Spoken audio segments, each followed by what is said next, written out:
najprv s naprašovanjem a lištinu, koľko ľudí sa na ním obdžila, a tam sme dostali teko připrajenju našich Serbov, ki sú celý sobu do Berlína ječ na ten stavk, so sme mu po tej registrovanej ličbe potom tú ličbu busov skázali. Ja bych niekedy do konkrétnu ličbu bych ho neskryl ako 10 busov.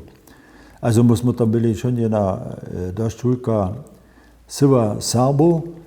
To zajímavé bylo, my sme tam stavkovali před braniborskými rotami a ve susedstve byše, abo je tam tež to ruské poslanstvo.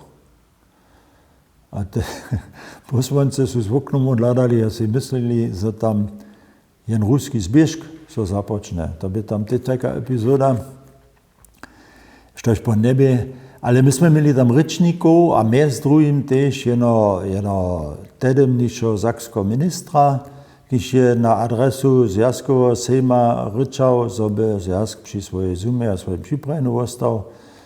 A nahajde Serbia stavkuja a v takým páde sú one potom tež kulturne aktívne a také spívka, sme mu ve Kroštice spívali.